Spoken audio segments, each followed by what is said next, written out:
is early December, and whoops, we jump from the California desert to the Bahamas, where we see the race cars being unloaded in preparation of Nassau Speed Week. Mecom brought 2 Zerex Specials to Nassau for Hansgen and A.J. Foyt, and while we did not get a first place, the Zerex Specials did fairly well. Walt got a second in the Tourist Trophy race, and a few days later, Foyt took second again with the Hussein, and Walt brought the Scarab in third in the Governor's Cup.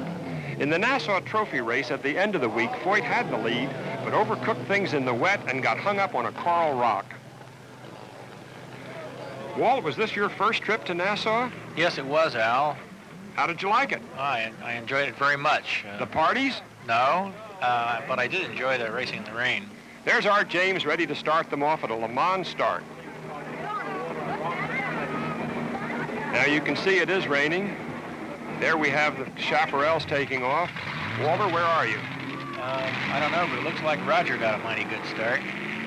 There's AJ going down the inside. You notice Roger skipping around a bit, or was that half sharp? I think that was Roger. He doesn't like the wet too much, but I understand you do. Yes, I enjoy driving in the rain. It's quite good. You'll notice here that that was Hap going by there. Hap stuck pretty much to the inside of the course. And it was mighty good because it was a little rougher there and there wasn't as much water lying about. I don't think the Nassau course is duplicated here in the States. They've got one very, very long back straight where the cars get up around 170, I understand, and they can stay right with it. Yes, but you want to look out for those nice, gentle little hedges. I know. A lot of debris buried in there. I know. The course is only used once a year, and I understand you have to duck all kinds of things. Roger here, that's him coming down the straight. He drove the first Telar Specials, and then had 3 very successful years driving Zerex Specials. He really turned Nassau into a Penske picnic. He won all 3 major features in one of Jim Hall's shiftless Chevy chaparrals. Here he goes in the rain now. Here comes AJ. What's the matter this time? I don't know. I had my own troubles.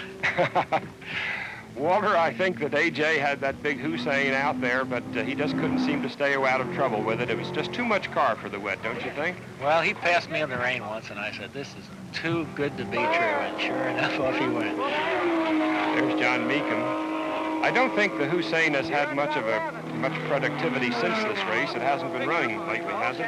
No, we're planning on using it as a test car for some programs that we have. Team Mecom, just about after Nassau, began to develop some very interesting new machinery with the help of Eric Broadley, the English Lola designer.